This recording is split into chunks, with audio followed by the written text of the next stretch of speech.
Hello, I'm Roy Vanderveer, and welcome to my two-stroke pro shop. We're iced over here in southeastern Pennsylvania, so when productivity drops, I like to take some time to look through some old magazines and think about how things were in the past. So what I'd like to do today is a retrospective trip back through the 1980 DG Book of Tricks.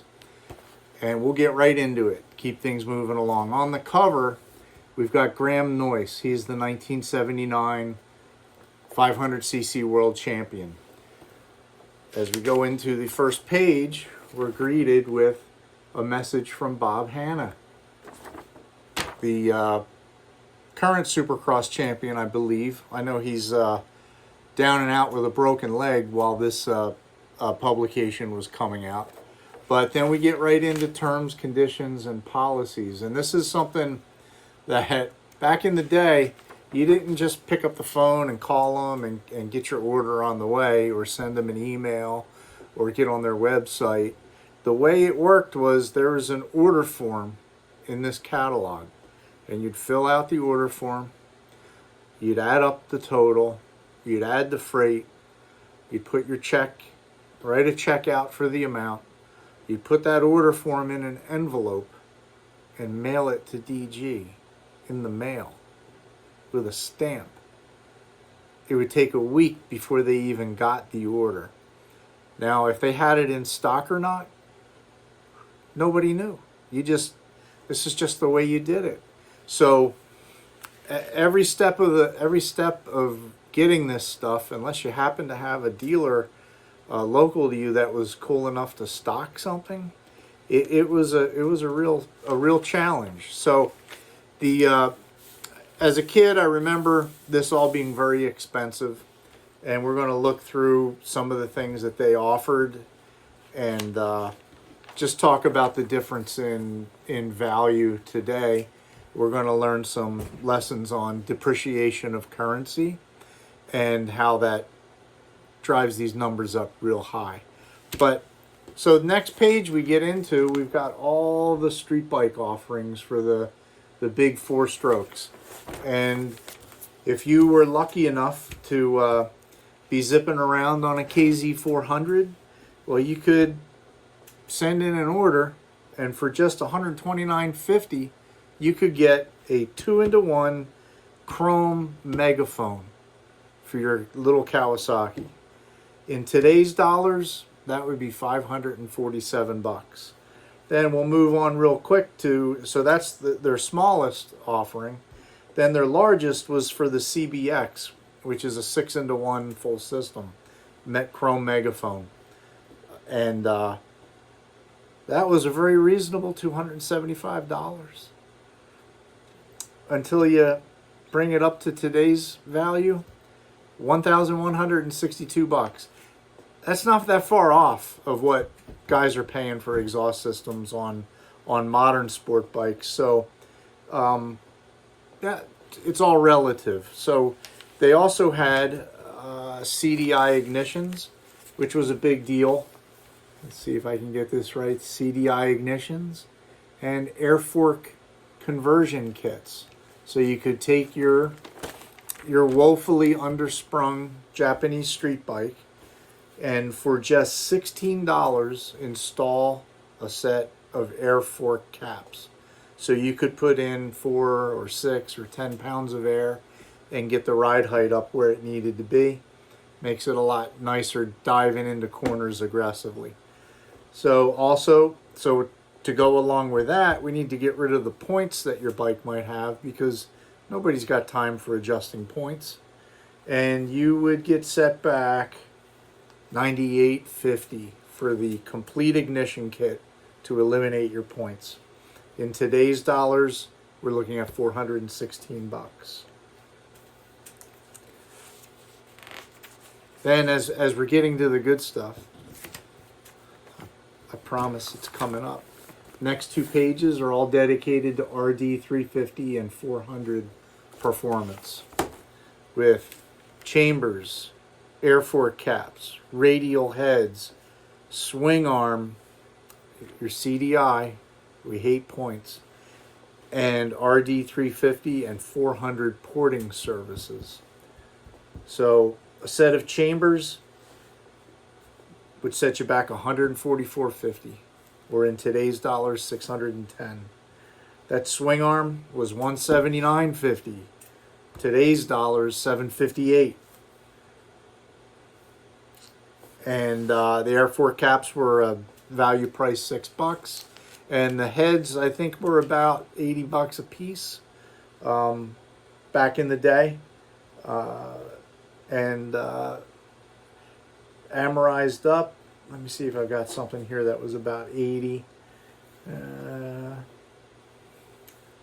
I do not. So I did not do the math on that. But, you know, that would probably be around $700 today. And then at this point, we get into the first part of the off-road offering. And we've got our DG Total Enduro, where you could, under one part number, order your bike completely decked out. New bike, all the performance parts. And we'll talk more about that as we get into the motocross bikes. And then we have the KYB F-Series shocks, which were air shocks very similar to Fox, but obviously offered by KYB. And the prices are not in the price list for these, so I do not know what they were then or what they would be now. But you can get Vinco air shocks, which are compatible, for I think they're around $800. And then we'll look a little further. You had your option to get the A-Kit forks, which it was just called the KYB front fork, and it was longer stroke with a full 11 inches of travel, very lightweight. And this was another one that the pricing did not make the price guide, so what that set you back, I don't know. Then we'll look at the Luft reservoirs, which were a very popular modification, especially on RMs and KXs, because it allowed the shock to hold more oil to help make things more fade resistant. And those canisters were $75 a pair, or in today's dollars, $314. So again, there you start to see this stuff was not cheap at all overall. A couple things are reasonable, but it was heavy duty. And then we get into our DG swing arms, the swing arms of the stars. And all the top guys had their own signature swing arm. Our friend Warren Reed had one. Daryl Schultz, of course, Hannah had one.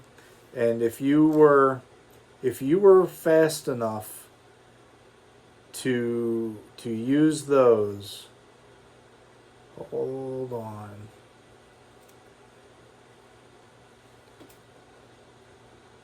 The signature swing arms were a value price $204 back in the day. How can that even be? But amortize that up, it's $862 today. And getting a custom swing arm made today is way more money than that. But they had they had somebody sourcing these out for them, that they were able to bring it to everybody at a really reasonable price. And there I will stop for a minute, and we will come back with part 2 of this DG retrospective.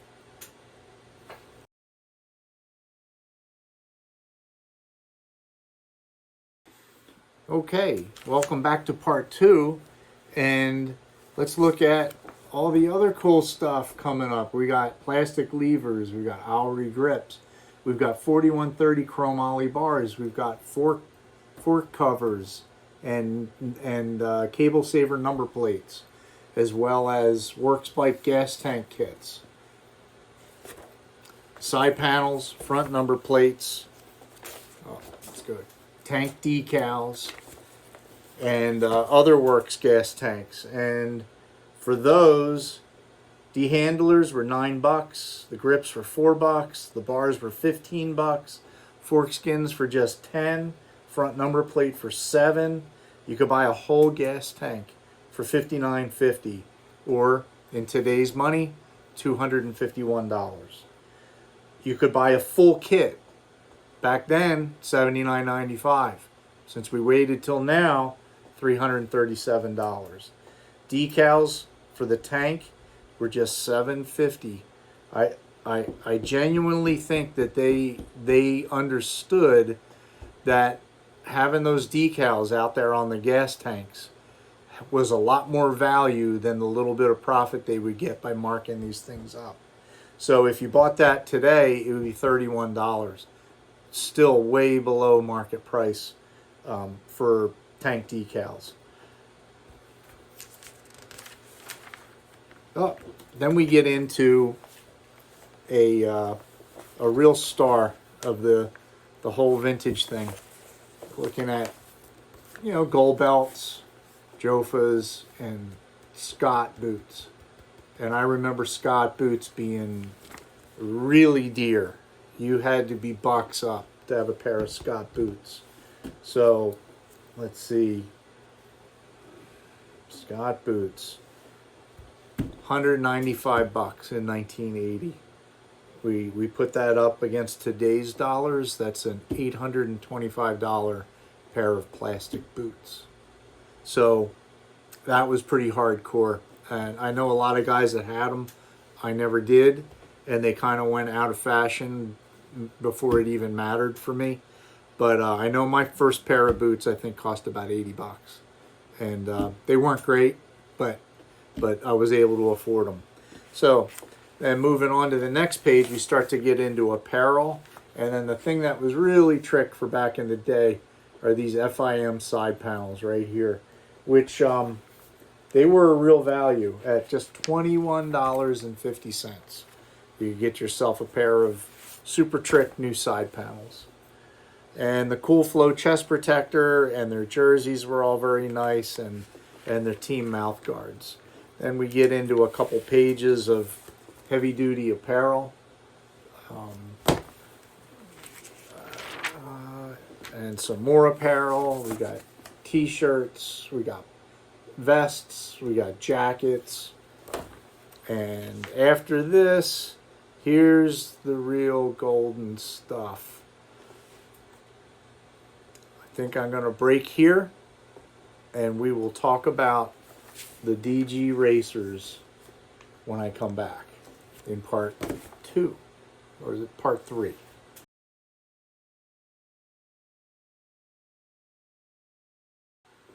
Okay, here's where the rubber hits the road. If you were really bucks up and you had the skill, you could rip that order form out of the back of this catalog and order yourself in any brand you want. It could be Yamaha, Suzuki, Kawasaki, Honda. You could get yourself a DG racer. They did 125s and they did 80s, such as that KX80 there. And when you stepped up, and I'll start talking about the Mini, which is just one of the sharpest looking bikes ever. For your money, you get a chain tensioner, an expert engine kit, a Grand Prix seat, a 428 heavy duty chain, works bend chromoly bars. You get to pick either Dunlop K190s or IRC F45s, which were both good bikes back in the day. Oakley grips, a mini better fork. So there you go. You got your A-kit forks, bigger tubes, better damping. D-handler levers, those FIM side panels that we love so much, an aluminum swing arm, GP front number plate, and KYB remote reservoir shocks. Some DG gold rims, and some 8-gauge gold spokes. So, what would it set you back to buy a DG KX80 back in the day? $1,940. Actually, not that bad. Got to remember, it's a full port job, big carb. It's got everything. And then in today's dollars, you're looking at $8,196. It was probably, it was almost 4 times the cost of the Mini if you just bought it off the floor.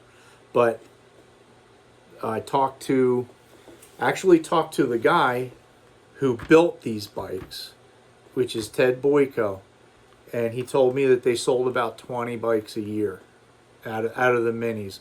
He was in charge of building the Minis. I think his brother was in charge of doing the 125s. One of the other value addeds that DG did with this program was, if you bought the bike, they sent a factory mechanic with you to your first race, and they would tune the bike and make sure everything was set up perfectly for you. And then as follow-up, like it wasn't over, they would stay in touch with the riders and make sure they were keeping up with all the important maintenance or any updates that they may have come across. So this was before Pro Circuit was around, I think that these guys were kind of doing what Pro Circuit does. And I'm sure that the people that stepped up to buy their DG racers, that was a very exclusive club. And then we get into the DG CR 125. And remember, you could order any brand you want. You could get a KX, you get a YZ. And I looked up the cost for the YZ. If you were to do a 79 YZ 125 in $1979, it was $2,255. And in today's dollars, you're looking at $9,531. For a full-blown race bike, that's a heck of a good deal. So some of this stuff stands up maybe even better than what you can do today. Jumps around a little bit. But the Honda, we all know, was 4th place. Nobody was running out and buying these bikes because they thought it was the best bike they could get off the showroom floor. And anytime you take a collection of parts and just put it on a bike, it does not mean it's going to work as well as the parts should, because setup and tuning is all very important. So I did a little digging, and I came up with that Cycle World in October of '79 actually did a technical review on this DG bike, and they have nothing but good things to say about it. And they kind of broke an editorial rule that the first sentence, they spill the beans. It says more of everything plus a change of tire makes the DG Racer worth the extra money. And I encourage anyone that's a fan of these old Hondas or even motocross in general, go ahead, Google it, Cycle World October '79. You can print a copy out for yourself. And then there's one paragraph I would like to read, which is, here we go. The breathed-on DG Honda is a different machine. Power is abundant, handling almost too good to believe, and reliability has not suffered. It quickly becomes challenging trying to find a surface that is rough enough to even bobble the bike. It will go through the roughest sections of tough courses faster than most riders will be able to ride it. The suspension does not jolt or punish the rider. It just soaks everything up and asks for more. The longer, stronger swing arm places more weight on the front wheel, and the combination with the new IRC tire stops the front end skate, which was a really big deal on that production bike. The 23-inch front wheel combined with the Bridgestone claw action tire, which was never really received as a very good choice anyway, contributed to that a lot. And remember, they kept the 23-inch wheel on here. So the longer wheelbase also adds to stability in the straights. Let's see, naturally a fully loaded bike is going to hurt your pocketbook. In this case, the accessories totaled $852 plus the tires. The tires are a new model and were unpriced at the time of the test. They're scheduled for release in mid-October. But it's a neat review, and if you like that '79 Honda, definitely time well spent. And you can Google it, print it out for free. So with that, I will. The DG Racers is such a big thing. I'm hoping that we spend a little time with Ted Boyko and get some of the stories that I know have to be out there about putting those bikes together and delivering them to those fortunate individuals that went that step. So, while we're talking about the '79 DG CR125, I thought I'd take a minute to introduce you to a rider that you probably never heard of. This guy right here on the end. He was good enough to make it into the book, but who is he? He is Team DG rider John Greenway. And I searched the interwebs to find out a little bit more about this guy, and here's what popped up. So, John Greenway is a notable rider associated with the DG team, and is known for his accomplishments in motocross. His performance in the 1979 125 shootout in June of '79 showcased the potential of the DG modified CR125, which was recognized as the fastest 125 on the track at the time. Greenway's efforts with the DG Honda were met with positive feedback, highlighting the bike's capabilities and the importance of modification for optimal performance. For a '79 CR125 to be spoken of in this way is a massive achievement. So this is the good stuff that everybody at DG was up to back as we turned the page into the '80s. Props to John Greenway, props to DG.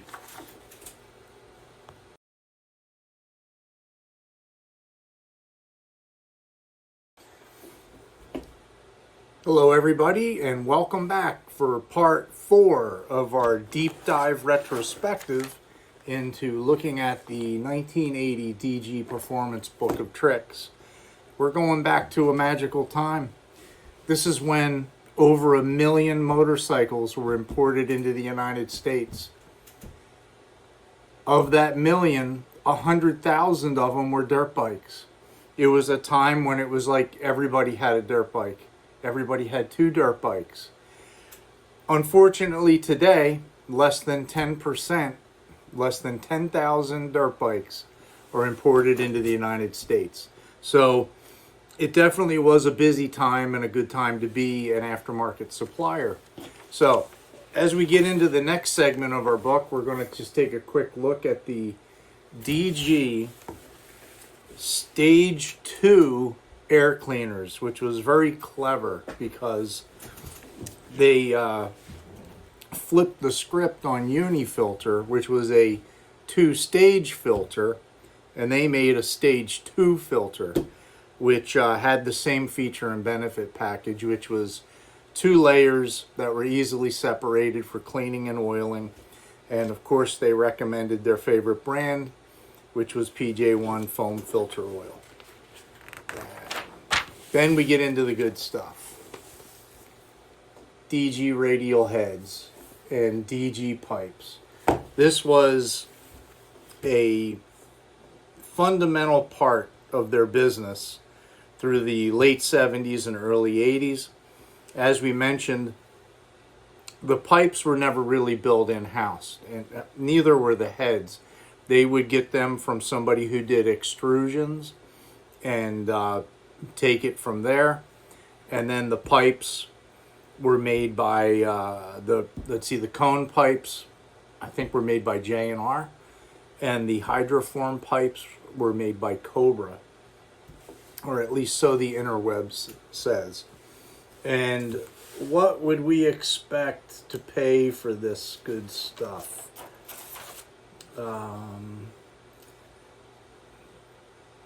Heads were like $79.95, which sounds like such an incredible deal.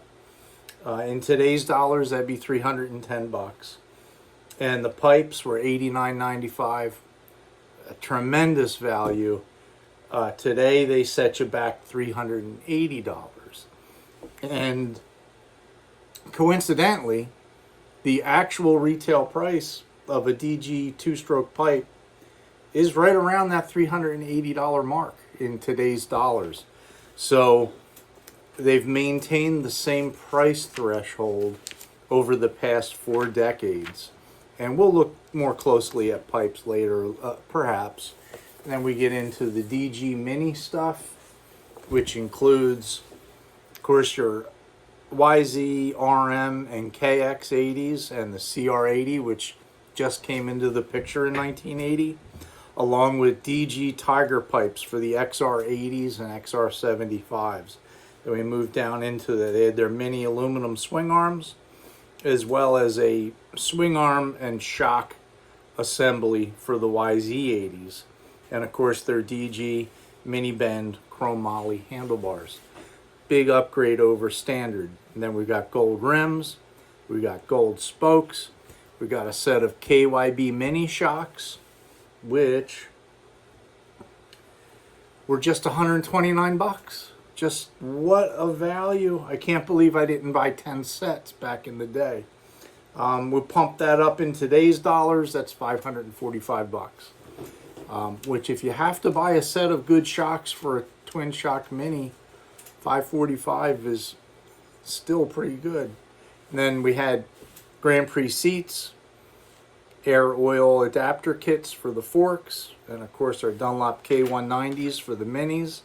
Then we get into the mini engine kits, which for an expert, the whole engine kit, there we go, which sets you back a cool $288. So for that, in your engine kit, you get a bottle of Castrol 2-cycle oil, you get your cylinder ported, you get your big carburetor, you get your exhaust pipe, you get your stage 2 air filter, and a DG gold head.